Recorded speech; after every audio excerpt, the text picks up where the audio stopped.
The Chicago Bulls might have gotten the biggest steal of the 2024 NBA draft.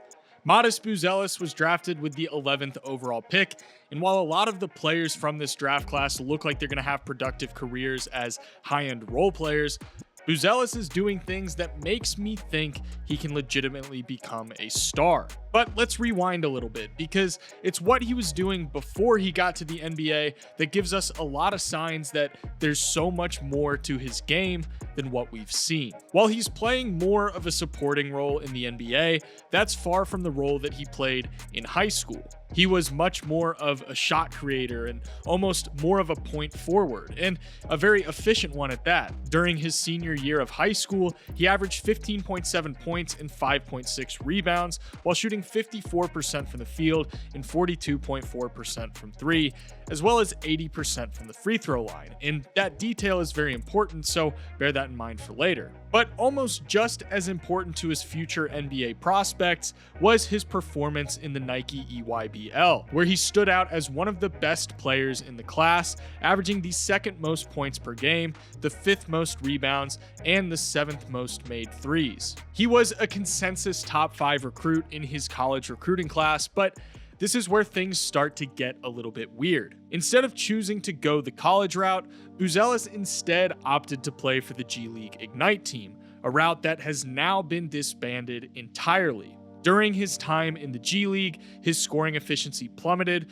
going from a highly efficient perimeter shooter during his priors to now looking like an entirely inefficient shooter. This was probably one of the big reasons that he ended up falling in the draft, and even aside from the shooting concerns, the fact that he was coming from the G League Ignite in the first place was a red flag for scouts. The G League Ignite has a pretty spotty track record with their draftees over the years, with 10 players being drafted prior to the 2024 NBA draft, none of which have developed into all-star caliber players. But he was still a lottery pick, with scouts praising his feel for the game as a 6'10" forward with crafty ball handling skills and the ability to create for himself and others. He seemed like the type of player with a ton of role versatility that you could play alongside other star options while also still being able to put the ball on the floor and play a more primary or secondary scoring and facilitating role. And keep in mind, he was only 19 years old at the time, so he was already this good at such a young age. The upside should have been enough to get a team to take a swing on him in the top 5 like he was projected, but on draft night, he ended up falling all the way to the Chicago Bulls with the 11th overall pick. And in my opinion, the Bulls got away with robbery here because based on everything that we've seen from him this season, they might have ended up snagging the best player in this draft class. Now, you might look at his numbers for the season and think, how is a rookie averaging less than 10 points per game on pretty underwhelming efficiency potentially looking like the best player from this draft? And it's all about what Buzelis has done with the minutes that he's been given. Although he's playing 26.5 minutes per game,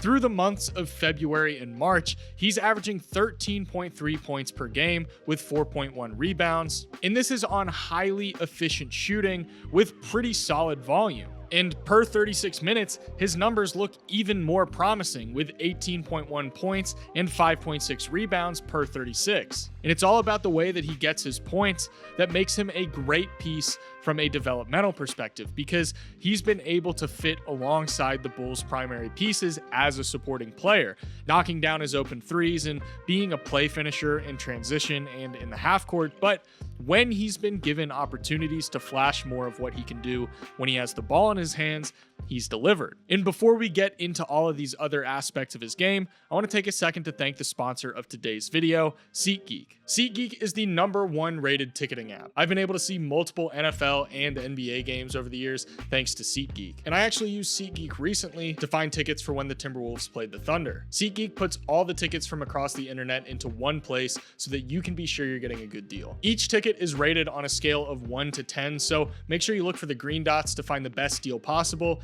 and you can avoid the red ones. And you know I came through for you guys. Use my code AlexHoops for $20 off your tickets at SeatGeek. That's $20 off your first purchase with promo code AlexHoops. Make sure you click the link in the description to download the app. Huge thanks again to SeatGeek for sponsoring today's video. Let's get back to it. One really important aspect of Buzelis' game is that he has quite possibly been the best driving wing among all of the rookies this year.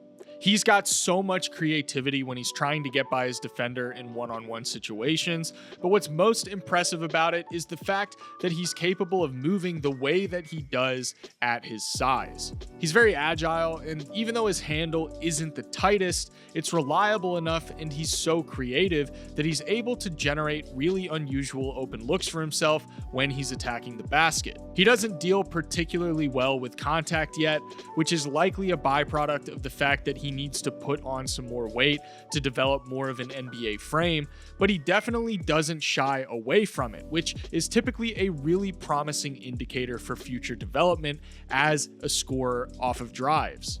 More driving likely means drawing more fouls and getting to the line, which means defenses eventually have to be more cautious of defending you. Additionally, his driving prowess has playmaking implications, something that bodes really well for any future as more of a primary or secondary ball handling option. Out of all the rookies that have recorded at least 100 drives since the start of the new year, he's the 5th most efficient driver among them. His footwork on his drives is a little bit unusual at times, but it does a really good job of catching defenders off guard and creates plenty of good looks for himself at the rim. Even if he's not able to get complete separation, or even if he's not able to get directly into the restricted area, his length and size allows him to still get the ball right next to the basket, even against similarly sized defenders. He's got a ton of wiggle in the in-between areas, being able to maintain his dribble while maneuvering through traffic to keep his defenders guessing. Now, there's one part of his game that makes me extremely excited that doesn't show up in the box score. Even though I don't project him being some primary offensive engine, and he's certainly not somebody that you're going to build a heliocentric offense around, there are plenty of instances this season where he's making really advanced reads in the pick and roll against aggressive defensive coverages. His passing vision is actually a super underrated aspect of his game. This gives plenty of reason for optimism that he's capable of being a reliable secondary playmaking option as a forward, something that, like I mentioned earlier, he was praised for throughout his career prior to arriving in the NBA. He was projected to be a kind of point forward similar to somebody like Franz Wagner, and it's clear that that was a reasonable projection. Now, we do have to talk about the three-point shooting because that's an area that's been a topic of conversation with Buzelis. While the raw three-point shooting percentage isn't particularly high, sitting around 34.5% right now, it's well above his abysmal G League shooting and a lot closer to that high school and EYBL three-point shooting that we saw. Additionally, it's important to look at his efficiency from the corner and from above the break separately.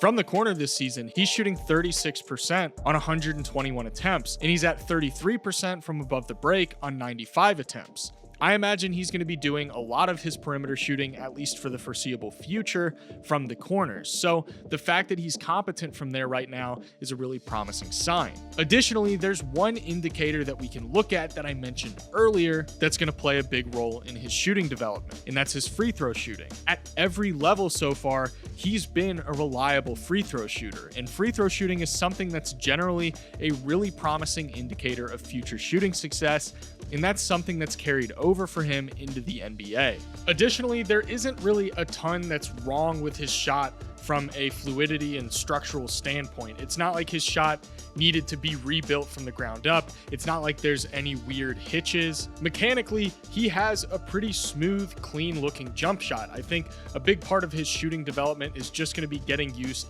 to NBA distances and speeding up his release as much as he can to deal with aggressive closeouts. Offensively, he has the makings of the exact type of player that you want in the modern NBA. One of these point forward guys guys that can both play on and off the ball and have the ability to create a ton of advantages and mismatches against opposing defenses. But what about the defensive side of the ball for Buzelis? He's definitely dealing with some of the growing pains that come along with being an extremely young defender in the NBA, but there's definitely some really exciting flashes here and there of what he could do with his physical tools defensively. In particular, he's been really exciting as a weak side help defender, being able to come over and block shots and provide that help when his teammates get beat off the dribble or an opposing ball handler is able to create an angle to the basket. He's got pretty good timing and defensive instincts, which is definitely what he's relying a lot on right now because physically his body isn't quite there to contain more aggressive and stronger ball handlers